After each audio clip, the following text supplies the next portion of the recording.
I am Tom Graniter. I'm the chair of the Public Member Committee. I'm a public member on the Illinois State Medical Board. I'm a public member on the American Board of Preventive Medicine, and I do some work on professionalism and professional misconduct for the American Board of Medical Specialties, where I worked for 15 years, and I may share some stories about those boards, although we do have one representative on this call who can speak for herself. So our topic today is capabilities or performance? What should we be measuring? What should we be measuring? We had a number of things on our potential topic list, and this one overwhelmingly won when we took a vote a couple weeks ago. And we're lucky to have a couple of smart people to help us think through some of the issues. I was on a call with some consumer safety advocates fairly recently when the discussion turned to certification, and one of them just dismissed it out of hand. She said, certification just means you can pass a test. I want to know if you can do the job. Very common sentiment. When consumers think about certification, they're thinking about performance, not potential. They want reassurance, especially in high trust domains like healthcare, architecture, finance, that a certificate can demonstrate the knowledge, skills, and behaviors expected of an expert practitioner.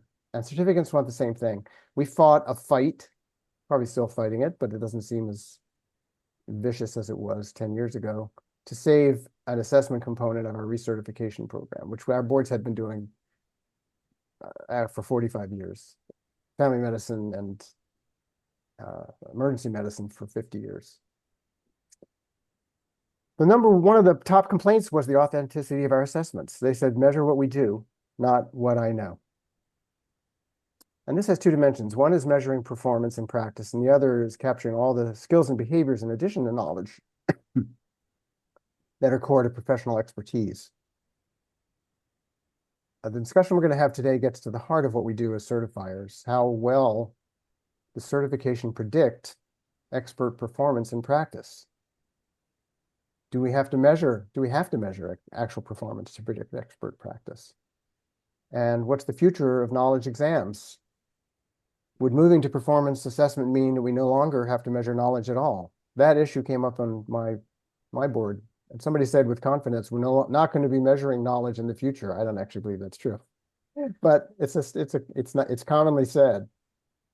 And this raises a lot of fundamental questions about reliability and validity and feasibility and acceptability and scalability. And you're going to hear, I think, our speakers use all those words. It raises questions about whether we can make defensible certification decisions on portfolios of assessment with different psychometric properties. Raises questions about the science of testing and how testing science can help us or inhibit us. And we have two experts to help us think through this. Maggie Lyons is Director of Certification Development for the Casualty Actuarial Society. And Susan Davis Becker is a partner at ACS Ventures, where she specializes in strategic planning for new and redesigned exam programs to increase efficiency and validity. So we're going to start with Maggie, then we'll turn to Susan, and then we'll turn the discussion over to you. So Maggie, you're on. Great. Thanks, Tom. Hi, everyone. So within the Casualty Actuarial Society, we do have a number of exams someone needs to pass in order to become fully certified. But we were able to think about performance-based assessments a few years ago and how we could combine that into our current pathway. And one of the big directives that we got from our board was that predictive analytics was becoming a topic that all actuaries needed to have under their belt in some way, shape, and form. But we also knew that it would be the best presented to them in a hands-on experience. And so we were challenged with figuring out how we could implement some type of performance-based assessment within the pathway. And we knew that data science also was a big competitive landscape for actuaries. Data scientists and actuaries do something very similar. So that was also another big factor. How can we make sure that actuaries are standing out and being able to use some type of hands-on experience to their benefit with their employers. So we came up with this exam and project combo, and we were able to leverage some existing products that we had through a subsidiary within the CAS, which really helped us develop what we have today. And our end product was an exam plus a project. Firstly, someone needs to pass a 2-hour multiple choice exam, making sure that they have an understanding of the data from an actuarial lens before they go into the project, which is a real world business case with data sets, hands-on experience. And so building the model to solve a problem and writing a report with a recommendation is what the goal or the output of the project is. And employers were also really telling us that they wanted to have something that they could see their potential employees actually be able to do something with. And so that's where this real world business case and data sets came into play. And so we were able to take some time, develop what this project could look like. It is a take-home project, and it is something that candidates download onto their machine. They have to use the data sets to, with either R or Python, build a model, and then the end product is that written report where they submit that for review. And so that is truly what is graded at the end of the day, is a report. If you go on to the next slide, we knew that the report itself, because it is human scored, was going to be a challenge for us, and scalability is definitely something that is something that we are still working through, I think. But we have been able to make it work so far throughout the last year or so. And we wanted to make sure that we were focusing on the end report, which was that interpretation, which was that communication. That higher order of thinking was very valuable to our employers to make sure that the candidates were able to be successful in that job. Now, this product in particular is towards the beginning part of the pathway for our candidates. So they are, when they're taking this exam and this project, they are around the hiring time frame within a traditional experience, actuarial science experience. They may have just graduated college and they're getting their internships. And so the employers are really investing in these candidates over the next 3 to 7 years. They will be taking more exams, more high stakes exams after this project is completed and passed. And so they really want to make sure that they're hiring someone who has the appropriate interpretation and communication skills, which this project is showing. We know, though, that security features are something that is something that we continuously think about. We do ask our candidates to submit code in case we do need to audit that. That is not graded. And we do know that with the report that's submitted, we have we're looking into things such as how do we make sure it is authentic for the candidate.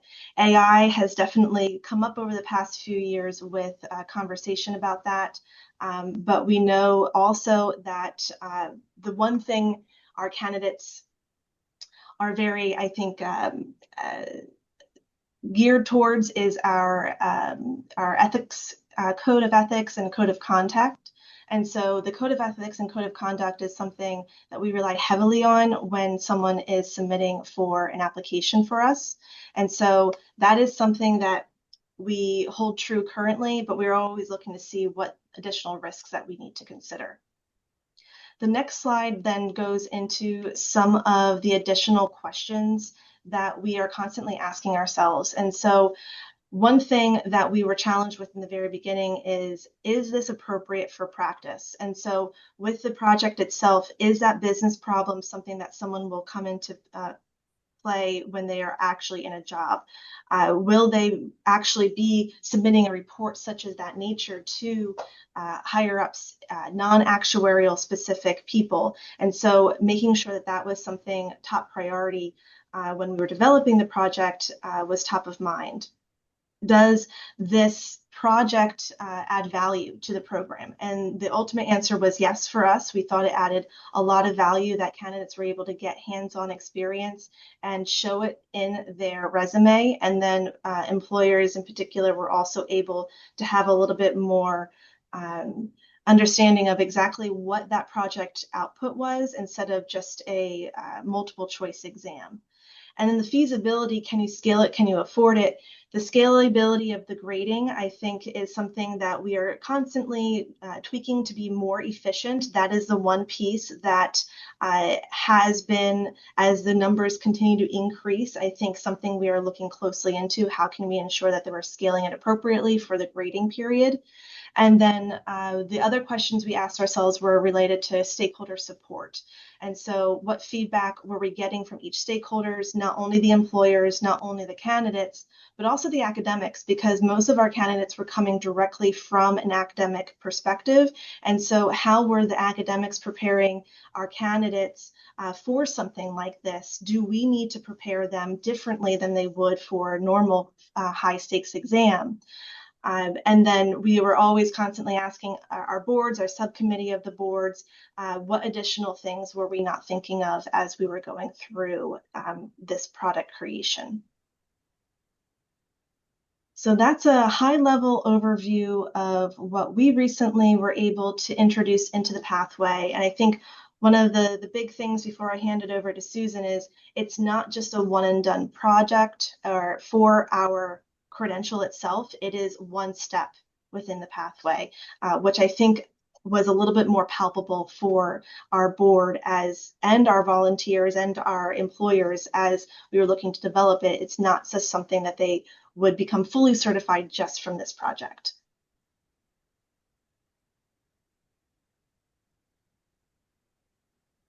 I'll Great. hand it over to Susan. Great. Thanks, Maggie. I have a lot of questions, which I'm going to hold. I want you to think of your questions. If you want to throw a question into the chat, I'll monitor the chat. If you're shy and don't want to speak up, I'll read it for you. But if I'd prefer it if you would ask your own question, but please be ready with questions. I'm going to open up the chat now, and Susan going to manage her own slides. Sure. Thanks. Thanks, Tom. Thanks, Maggie, for the setup there. And thanks to Tom and the committee for having me here. They asked me to speak a little bit more broadly from a psychometric perspective about assessing capability versus performance. And so I figured I needed a good example. So we'll talk about certifying dragon trainers. I haven't gotten to work on this exam yet, but maybe, someday, who knows, it might be coming my way. All right. Let's see which, too many screens here. Okay. So, to kind of get to the bottom line before going through my presentation, what is the psychometric perspective? And I see some of my colleagues with this background on the call here, so I look forward to the comments later that you have. Really what this comes down to is we know we need defensible evidence to support the decisions that we're making. The decisions being, is someone ready to move on in their credentialing pathway? Are they ready for the credential? Whatever that next step is, or can we support that with the defensible evidence? We think of capability and performance. They're really just different views of how we look at competence, right? There's so many ways to evaluate competence. These are different views. And while there's not one right way to do this, it really does come down to a lot of those questions that Maggie had on her final slide, where it was like looking at, is it right for your program? Is it right for the measurement of a particular skill set? And that's something each program has to determine. And while it's not a psychometric feature, we do recognize that stakeholder perceptions matter. As Tom started out, we've long heard the criticisms that a knowledge exam, a written exam, it's not real world. It doesn't measure what people are doing on the job. We can't trust it to determine full levels of competence. We know that it matters, though, to what stakeholders think of our programs in order to ensure we can develop them, launch them, have people jump into them, have the scores have meaning and be maintainable. We need those stakeholders invested in our program, and we need them believing in what we're doing. So while we can't just take what stakeholders say to do and just go do it, we have to consider how things will be perceived broadly. And by stakeholders, I'm thinking candidates, employers, preparatory faculty, adjacent professions, any of those. the public. One thing I want to clarify is as we talk about assessment methods, right, we can think about just assessing someone's capability and we can think about assessing someone's direct performance. But this is more than just a dichotomy here. As we've worked as a field, we've tried to really try to bridge this as more of a scale or a continuum. Like when we think capability only, we think about kind of what Tom was describing earlier, like a written exam that might be standalone, selected response knowledge exam, right? This is the ones that receive so many criticisms over the years. Folks don't like them. They say it's not what we need to be doing. But there are reasons why they've stood the test of time. On the other side, we could think about observing a direct performance, like imagine someone operating a crane or someone completing a filling on a tooth to show they're qualified to be a dentist. Those are very different perspectives. But as we've tried to explore and develop different item types, we could think about our exam now where we've got images or videos. Okay, now we're getting a little bit more performance. Maybe you're assessing what you're seeing and answering questions about that. Technology enhanced item types like hotspot and drag and drop have tried to make the response format a little bit more performance oriented versus just selecting one of the preloaded responses. And then imagine, like on the NBME, NBME USMLE exam, where candidates are actually going through like a case where they're given information about a patient. And it's like, what do you want to do now? And you can order tests from hundreds of tests. You can order initial treatments. You can see how the fake patient is responding. This is all kind of in a standardized exam format, but it is getting more into performance, even though you're not interacting with a real patient or person. So just to acknowledge that we have our continuum there, that we're trying to kind of blend some of these features. All of these kind of on the left, we often talk about as written exams, even though whether the format may look a little bit different than true writing. But it all starts with what you want to measure. So on my example here that we're certifying these dragon trainers, we've got everything from dragon anatomy and physical evaluation, temperament theory, mood evaluation, kinematics, movement control. Can you control these dragons? Emergency protocols and fire safety. So imagine we have our written exam here. Like, what do we love about our written exam? Well, we can cover lots of topics. All those topics on the slide before, I can check all those boxes. I can touch on each of those to a varying degree that I dictate through my blueprint development. I can have exactly 15% of my tests dedicated to an area and exactly 25 to another area. We can achieve high reliability with our exam scores and results. We know how to do this. We know the formulas. We know how to evaluate it, pick just the right items, calculate the right metrics. And we can vary the content. So I know my exam looks different than Maggie's for test security purposes. This is great. It's not a psychometric advantage, but another key advantage is it is relatively efficient. We've learned to build these exams, invest a lot of time and effort up front, but really make them scalable for our candidates and our test takers to make them achievable. You can test at home or at your local test center, lots of options. But we know the criticisms, right? They don't get to the depth of what we're trying to get at. I'm not seeing this person control a dragon. I'm giving them questions about the dragon is showing these signs. What would you do? What commands would you give to get the dragon to land safely? So one might say we're not meeting our measurement targets, and that's a huge concern in a number of fields. Others, we hear is it's not professional performance. Many of us have jobs that don't include getting asked multiple choice questions each day. Sometimes, like my clients send me choice questions and they say, "Hey, should I do this or this?" And I'm like, "Oh, this is like a multiple choice question. It's great." There is also the potential for queuing and guessing. We know as we develop items, it's like, well, is someone going to be able to guess their way to a passing score? Gosh, we hope not, but are we sure they can't? So that's the balance factors, right? With doing these written exams or a capability exam to see does someone have the knowledge and skills that really lead to the competence that we're looking to measure. Performance exams. Okay, it gets more exciting. Our stakeholders love these, right? we get to that depth of measurement. I say, I want to see if you can control a dragon and work with a dragon. You're going to go work with that dragon. And we get to see it, and it's great. You truly can demonstrate the skills. You've told me you have the knowledge to perform. You can show me you can do it. And that's really important. In some fields, we know there is a physical element to performing a type of job. I mentioned filling a tooth earlier. Being able to hold that drill with the precision that's needed is an important physical skill that we just can't get to with our selected response questions. We can be very secure with specific conditions. You know, Maggie talked about the security that they've put together in their exam and their project. But we also, when you think about someone showing up to actually do demonstrate their skills, it's, you know, it can be much more challenging to cheat on.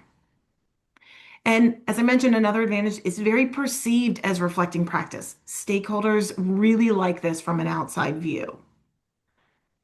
Challenges, though, sometimes it can really lack breadth. You know, in my example here, I've got them working with this particular type of dragon, which I don't really know anything about dragons, but I say, this is one type of dragon. But imagine your candidate says, I work with a different type of dragon. Aren't you going to show me that one? And no, you only work with one dragon. So we're not getting to do work with broad context here.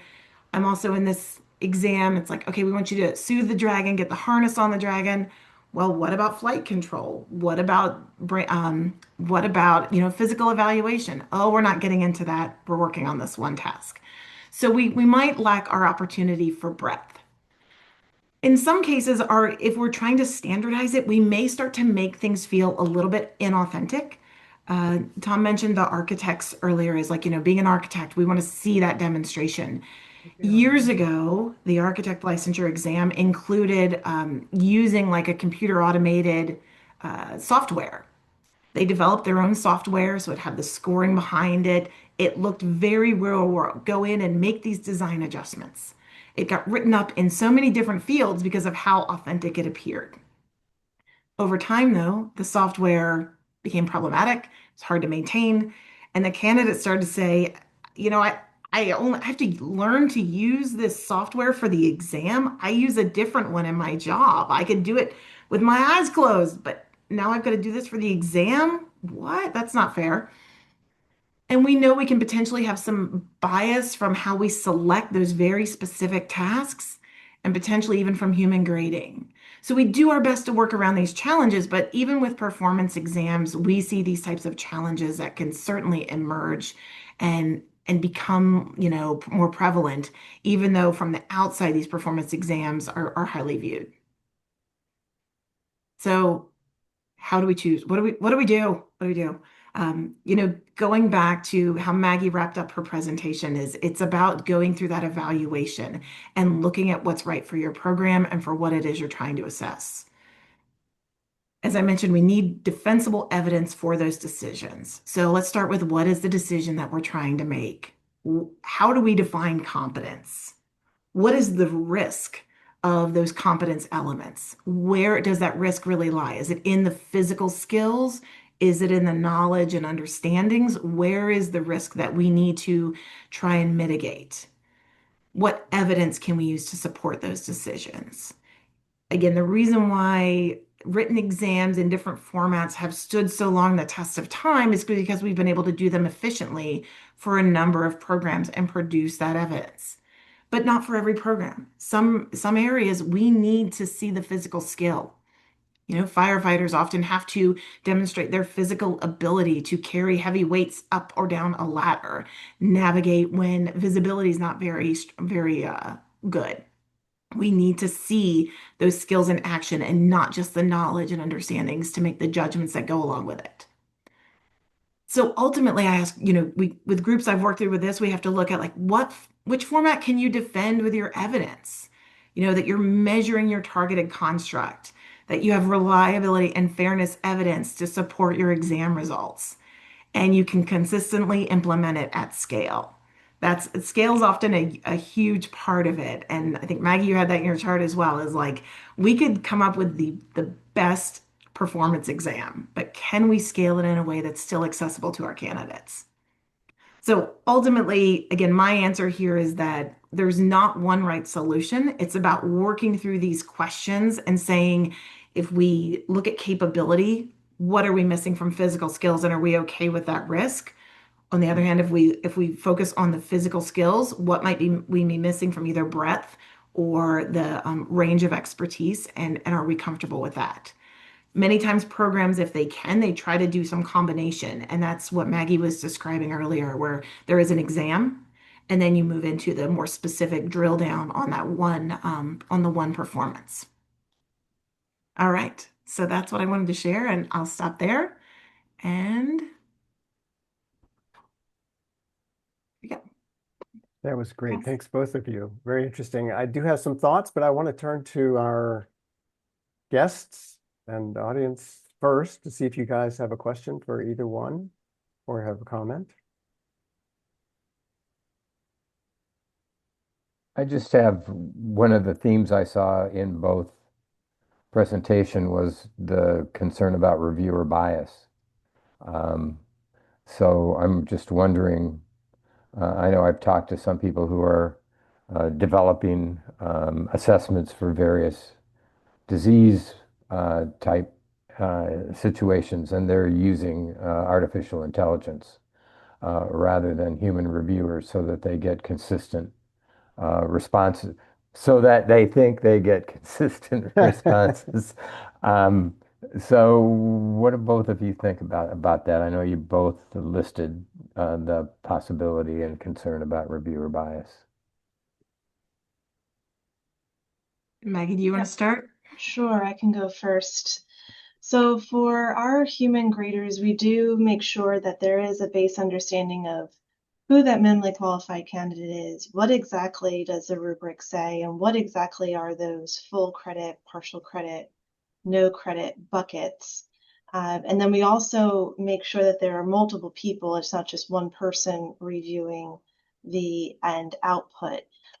We also make sure that there is, I think, it checks and balances throughout the process itself and evaluate at the end of each grading period where there might have been anomalies and how we can improve upon that in the future. So it is, I think, constant learning from our part to ensure that we are iteratively making improvements along the way. And that's one of the things I think with the project in particular, we are evolving in many aspects, not just the scoring element, but also how we're presenting it to candidates, what exactly we are asking of candidates as we learn and we see what the changes are in real world practice as well, because there are smaller nuances I think we have to capture in this performance assessment rather than a standardized exam at a testing center. Yeah, and I think broadly we're seeing lots of research and programs exploring the use of AI. I mean, we have the assisted grading that's already existing, but more like broader applications of AI to do this type of scoring. I think, from an outside perspective, it could be great. We've got efficiency that would cost savings that we could pass on to our candidates. We've got scheduling logistics that we could navigate through quicker if we're using devices like that. I think though we're still not quite there yet, we need to, a lot of the groups I'm working with are talking about maybe do we start with maybe we use the examples of what we like in our grading, we build an AI scoring tool, we have it working alongside our human graders, we start comparing, we start looking at what it's doing the same, where the humans are different. What does that difference mean? And I think we can eventually build towards that model of being able to do it. I also think right now it would be a huge concern from candidates if they find out their scores and feedback were generated by AI without humans. So I think in partnership, I think we're kind of we are now to kind of help with it, but I could imagine it's going to be a huge change we see in this field in the next few years. Thanks. Let me just say, in defense of AI, well, not really, but humans are fallible too, and we've seen and lots of bias in observed evaluations of clinical performance by physician faculty and training programs, very distinctly with respect to women and minorities receiving much harsher evaluations than white men for reasons that we just are hard to explain. One way to address that, which ACGME has tried, but I don't think fully succeeded in doing, ACGME is the accrediting program for the accrediting process for the programs themselves, is to ask them to rate as witnesses rather than as raters. Hey Lee, where'd these sports cards come from? Sorry? I'm not sure what that was about. But anyway, ask it, you can evaluate, to try to evaluate as a witness, whether looking for specific demonstrated behaviors as opposed to rating the behavior itself, which calls for more subjective judgment. So that's one thing you could do. One thing, I don't know if Kathleen's wants to talk about this, but another thing to do is to evaluate the raters. So we have, several of our boards that have two-step processes like what Maggie's just described, where you have a knowledge exam, which we call the qualifying exam. I say that we call the physician certifying, specialty certifying boards call the qualifying exam, and then the certification exam is an actual performance exam, sometimes a simulation, sometimes direct evaluation of performance. But the evaluators of those programs can also be evaluated, and you looking for bias or for different kinds of standards, more harsh. Some are harsh graders and some are easy graders. So, emergency medicine has just moved to a different approach using a high fidelity simulation as their qualifying exam. And I'm sure, as they did in the past, they had very strict rubrics for the scoring, but they also evaluated the evaluators. I see Bill's hand up. Yeah, thank you, Margaret. Thank you, Susan. Hopefully, so I've got a related question. Hopefully, it's not too far afield to be fair for this, but I don't mind putting Susan on the spot. Margaret, maybe, yeah, I don't know, but Susan's fine.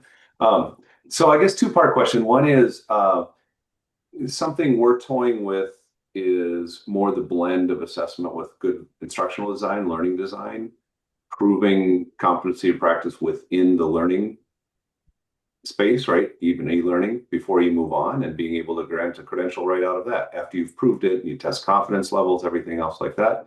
And the other is using some of the more context-based, performance-based scenarios as a diagnostic tool, because one of the sectors I'm working in is the space industry, and we're trying to, there's a lot of overlap with other verticals like welders or project managers or whatever, where we don't need to retest the whole body of knowledge for what it means to be a project manager. But how do we start grabbing people from other sectors where they might have an 80% overlap of competency of practice, but they need the final 20%, right, to fit within the space economy, that kind of thing.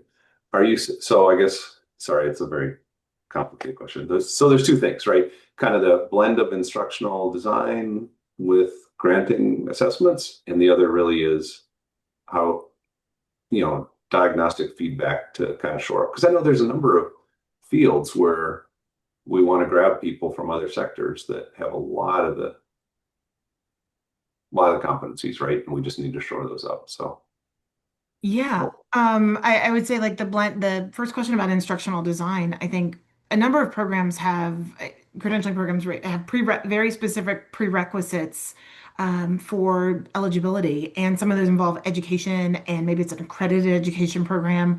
And when we look at why is that existing, it's because they rely on that, not just, okay, we know you've prepared for this, but they know that that educational opportunity included assessments, checks for learning, specific demonstration of skills along the way that they're relying on. So their assessment at the end is they're not saying we're just basing it on this, it's this plus these prerequisites that someone went through. So I think absolutely kind of building in those opportunities for your candidates or your students to demonstrate their learning along the way can be really efficient for both helping them through that pipeline and continuing on, and also for them as individuals. They don't have to go test again then later, if they can check some of those boxes along the way. And then with respect to bringing in people from other fields. Yeah, I think we're starting to see a lot of this. I think the generation that we're working with now of professionals are much more likely to switch careers than, say, previous generations. They knew what they wanted to do. They went to school or trained, and then they, entered into that field and they stayed in that field. Well, now we see lots more movement across career fields. And I think credentialing programs are going to be asked to kind of create space for them. Like, what if you did not go through a traditional pathway? What are the ways that someone can say, I've already demonstrated, like you said, 80% of the knowledge and skills you're talking about. Can I just do the other 20? Can you create a means for that?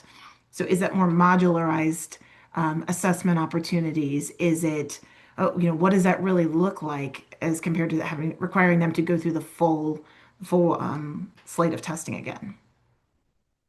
Yeah, and from our perspective, very similar, where during the beta of the project, we did find that candidates who did not have GLM experience, coding experience, were wanting some type of course. And so while not integrated into the project itself, there is an optional course on how to build a GLM from start to finish that candidates can take in advance of going into the project so that they feel confident in completing the project without asking too many people for assistance. Because one of the things within the project itself is it is real world, and in real world, you do ask your colleagues for help. The only line that we draw is that you cannot give your colleagues, or AI for that matter, the actual materials and ask them to actually produce the end result, but you most certainly can ask them questions. So we know that that is a reality. And so with the GLM course, for folks who may not be fully employed or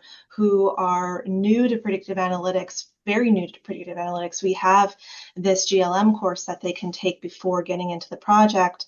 And then also on the flip side with career changers, we also know that data scientists, though they're a very close adjacent field to actuaries, and so they might be interested in the actuarial profession, and this might be a gateway into the pathway. And so if they have some experience in that, they most certainly don't need to take the course. They can jump right in, and we don't have set explicit requirements in advance of taking the Exam Plus project here, so they can jump right in, and if they like it, maybe this is now their path and they can take the rest of the exams and become certified. Thank you.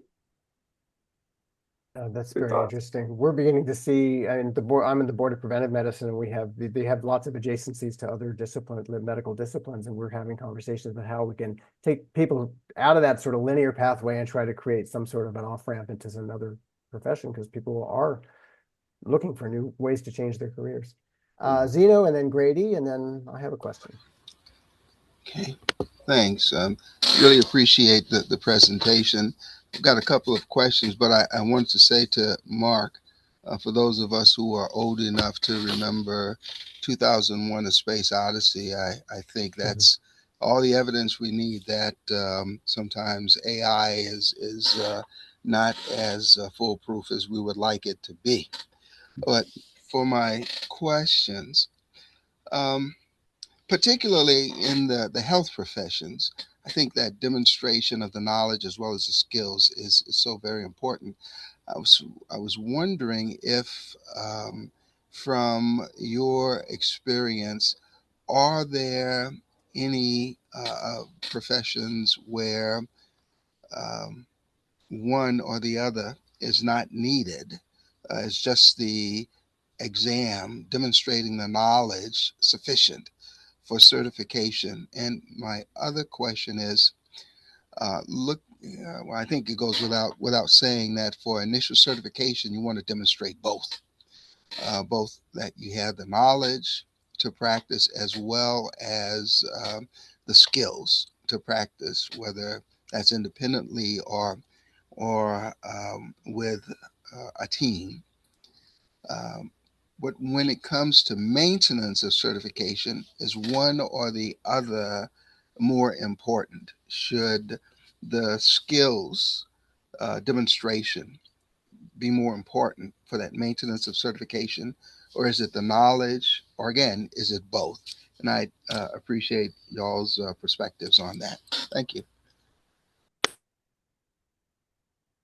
I'll start. That's a tough one, and Tom, you might have a broader base of the medical groups that you're thinking of than I have, but I don't know of thinking of medical where you said just knowledge, not any type of skills or judgments in there. Most do require they're either required in the certification process itself, or it's required as a combination of the certification and the required education. Again, where some of those education requirements do include the demonstration, like you have to go through that process in your educational experience. In terms of recertification, that's a really interesting question. Most often programs will reference that recertification ensures you're staying current on things. So you learned under, these standards or this model, and then as things evolve, we want to see that you're keeping up. But what about someone's skills? What if, for example, their eyesight starts to go and they have less accuracy with some of the things that they're doing? Are we going to catch that with recertification on a knowledge exam? Physical skills, again, the dexterity that's required for certain, even medical professions or others. Are we going to catch that? So that's I think that you raise a really good question there that we might need to start asking in some of these programs. And from my perspective, I have limited experience with the medical fields, but with continuing certification or things of that nature, we do know that a lot of our members and certificate holders are interested in taking a very similar version of the project, even if they have been certified for 20, 30 years, just so that they can make sure that they are up to speed with their colleagues who are coming in just recently employed. And so that has been something that we're looking into. How do we convert this or purpose it to serve some of the members who are wanting to stay more current? Well, I could see you offering a, a mini credential, a procedural credential alongside the certification. Back to Susan's point, just to make the competency-based education movement in healthcare and medicine started, I mean, back in the 1960s. And the original theorist around this was an educator who said, when we're talking about practices, we're talking about knowledge, skills, and behaviors. And they're related to each other. They're not distinct. They are distinct, but they're also related. I'm I'm not sure that for any of our professions where we're talking about a practice, that practice is going to involve other skills, and sometimes it's going to involve procedural skills. Pediatricians primarily don't do procedures, but do they do any procedures? Yeah, they have to do their 23 procedures they have to master. Some of them are very rare, and their skills are going to decay. So when we're in a continuing certification program, our physicians always tell us, measure me on what I do today. Well, what I do today may be excluding something that may be rare, but that I need to know it in order to be a good pediatrician. And it may be procedural, which means it's not something I can just know, but it's something I have to demonstrate. So it's a complicated question, and I don't think there's an easy answer. I think it's related to going back to what I think is the most important thing that certifying bodies do, which is to identify what the knowledge, skills, and behaviors are that are essential to expert performance in your field. I think the biggest thing that changes from the learning environment to the certification environment for the practice environment is learners are willing to take feedback and practitioners aren't. It's a psychological barrier. They discount, and there's some research on this in medicine, that people discount assessments that don't reinforce their own image of themselves and their skills. So they may get negative feedback and simply dismiss it for a variety of good reasons, simply because it doesn't confirm what they already know about and think about themselves. So I think we have to take the psychology of this into account too, because it gets to this issue. Okay, Maggie talked about acceptability. Are people going to feel that this is an acceptable way to assess them? We have to think about that. Before we part, and we only have a few minutes to go. I do want to get to Grady, but I want to come back to the question about, I liked Susan's language. I liked it because I actually used the same language about defensible decisions. How do we make defensible decisions from various inputs and not just a single point in time assessment? So I want to come back to that. So you guys marinate in that question for a bit while Grady talks. That means you don't have to spend 100% of your attention on Grady. You can just give him 80% of your brain. And go ahead, Grady. You're giving him a break already. Gosh. I wanted to, such an interesting discussion, great session, by the way. I wanted to touch on Zeno's earlier comment about 2001. Many of us remember how, but I saw recently that one of the hot new professions has to do with philosophy, oddly enough. Philosophy and morals, machine ethics. So all that business about kind of like the streetcar scenario. Your automated car has to decide whether it's going to kill two older nuns or, one lady pushing a baby carriage. It's how do you resolve those issues? And it's a fascinating world.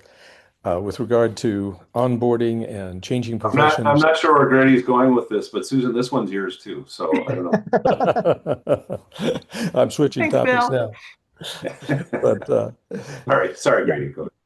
No, I think with regard to switching of professions, it strikes me that some of the work done on internationally educated practitioners relates to folks that maybe want to switch professions.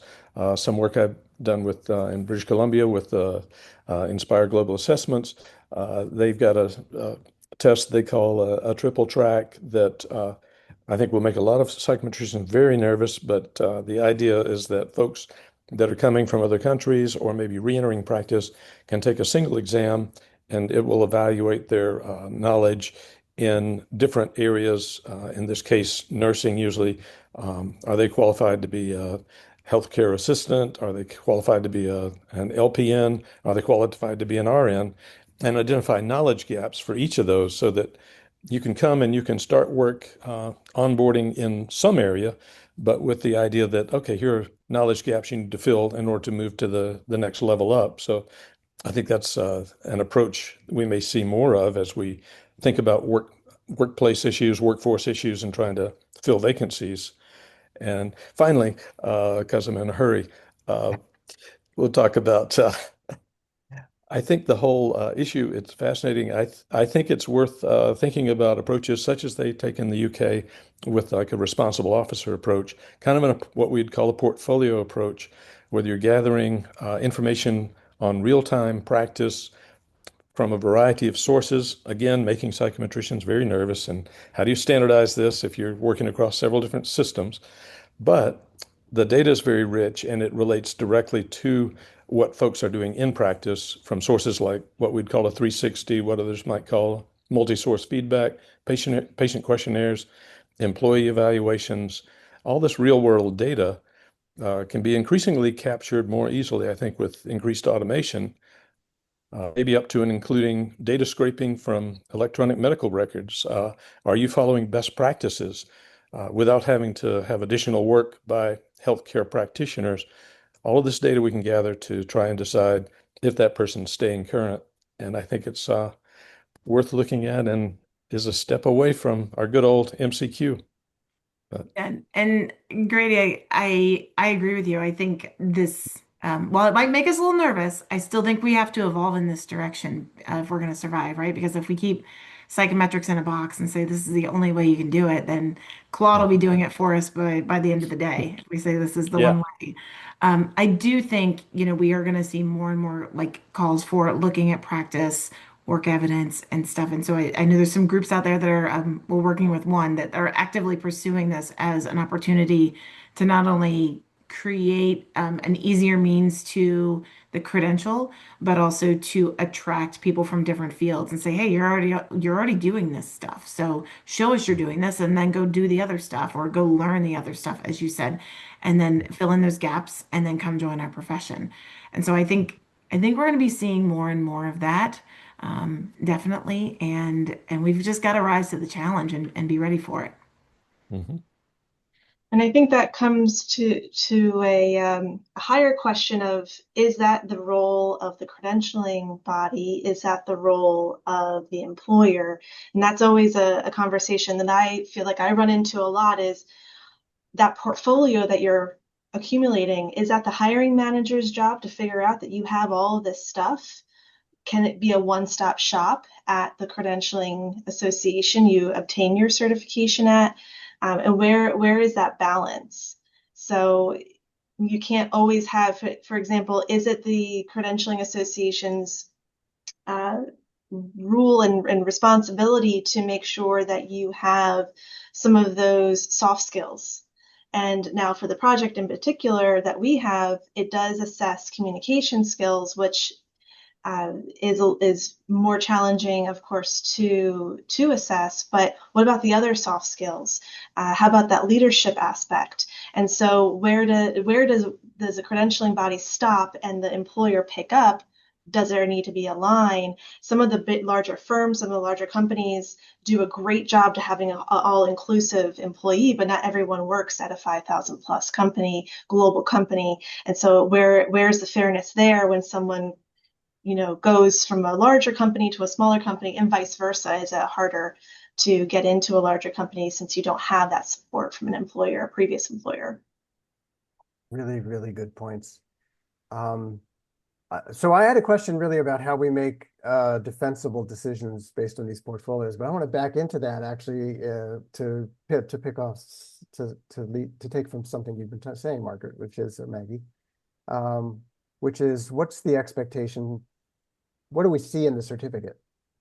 So presumably we want the certificate to mean something consistent. If it's one of the few ways you can have a consistent national signal about competence of an individual in that, let's just say in medicine, but in nursing and all these other professions.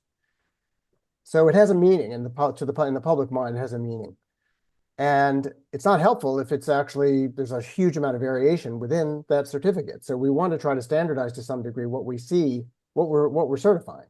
Now, we're talking about human skills, and human skills are hard to standardize. We have in medicine a very highly structured training program with a lot of observation, and we take advantage of those observations in making our certification decisions, and we still have tremendous variation. But we feel we need to standardize the inputs because we're going to put a stamp on them at the end, and we want that stamp to have meaning. So does that mean that the certification body owns, and the stamp that the certification itself is, as Julia Judish, one of the attorneys who has spoken at many of our conferences says, is an endorsement. You own that endorsement. So you have to be comfortable with that endorsement. That does not mean that you have to do everything yourself. Getting back to Bill's point about assessment in learning environments, I think we're going to be seeing a lot of assessment moving into the learning environments and for employees. So they're going to be assessed on the job. A lot of their skills are going to be assessed on the job, and the certifying body may not have to actually do the assessment, but they might want to use that assessment in revalidating their endorsement. I have no idea how that might work, but I could very well see that coming. And we have had no discussion. We have a CME system in medicine, a continuing medical education system, which is completely incapable of getting us where we need to go. And with the consolidation of hospitals into these enormous health systems and employment in medicine, more and more people are getting evaluated on the jobs. So what is that, back to your point, Maggie, what is that going to mean for us as certifiers? I don't know. When we have portfolios of assessment, they're assessing different skills and have very different properties. We can't just assign numbers to them and add them up. I know that much about psychometrics. So what are we going to do? How do we make those consequential decisions? Because we are giving them a certificate which actually does have meaning in the market and has meaning to consumers. And I'm really curious, Maggie, specifically for you, you've got one assessment, and I see you have multiple assessors, which I think is a great way to kind of overcome some of the subjectivity of individual assessments. So you can have multiple views. What are the ways in which we can actually make use of these portfolios? Grady keeps referring to the portfolios because that's the way they do it in England. They're talking about 50,000, or actually fewer than that, physicians. We have 1 million in the United States. So scalability is a big issue on my mind. We have 4 million nurses and 1 million doctors. So certifying them is hard. What can we do to bring together these different types of assessment to make a defensible decision? Do you have thoughts about that? Or is that too hard a question to answer? No, I think that within the actuarial profession, the time it takes to become fully certified is quite a many years. So you're going through first and foremost, an educational type credentialing system. And then at the very end of it, it is more or less like that professional credentialing system. And so I think that there are, throughout the stages within the pathway, if you're able to incrementally improve upon it and go to the next step, you are accumulating all of these different skill sets from a learning perspective all the way to a professional perspective. And so I think that some people may do really great in the educational realm, but have a poor experience with more of the higher stakes towards the end, and vice versa. But at the end of the day, I do think so long as there are every step of the way has that baseline standard, we can feel confident, and we go through the normal standard setting process. We can feel confident in everyone's ability at the end of the day when you have a credential that you are being endorsed, as you mentioned, by the CAS. So I don't know if I answered your question directly, but that's how I'm thinking about it. Yeah, very interesting. Susan, any thoughts on that? Yeah, I would just kind of connect to a project that the architectural licensure group is working on right now. You might have heard Jared Zern or others speak about it, but they've identified 16 competencies, and they said, okay, we need our candidates to demonstrate they have these 16 competencies. From there, we're going to how they're going to do it. That's what they're discussing now. Is it through exams? Is it through submitting work they've done on their internship, submitting work they've done in a class setting? Is it through another credential? So it's these different pieces and parts we're talking about. But they, as the organization, will still be like the clearinghouse to review everything, evaluate it, determine if someone's demonstrated a competency, and then ultimately issue that credential. So they're still exploring it. They're talking lots about it, but it's a possibility that we see there a model that can be used in other areas. Very interesting. I look forward to learning more about it. We just had a session approved for the upcoming conference exchange, and Jared's going to present that, I'm sure, in our discussion. So I look forward to hearing more about it.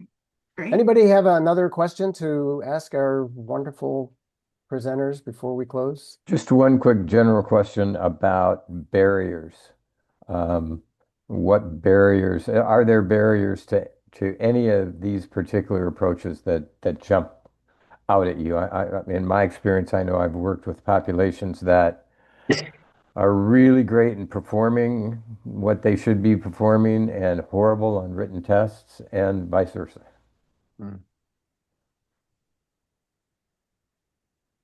I'd say probably the biggest barrier that comes to my mind for like the performance or this actual demonstration are just the costs and logistics around it. Being able to, some groups you actually have to travel to a city to do this test, and that's cost and getting people there to grade and all of those pieces. But that's probably the biggest challenge that many groups face, scalability, to use that term there. Maggie? And for me, I think the uniqueness in particular for the project is that it does take some time. And so it's not just a 4-hour exam. You go to a testing center. So you have to block off time, and some employers give that to you, some don't. And so that is, I think, could be a barrier for some folks. Well, this has been a great discussion. I think there's a lot more we can do with this topic, and we'll pick up some of these themes at the conference in November, October, I guess. And I look forward to seeing you guys there. Thanks so much, you two, for putting your material together and sharing it with us, and your subtle and thoughtful presentations. I really appreciate it. Thanks, everybody, for joining us today. And if you missed something and want to come back to it, the recording will be available online. Thanks, everybody. Thanks. Thank you all. Thank you.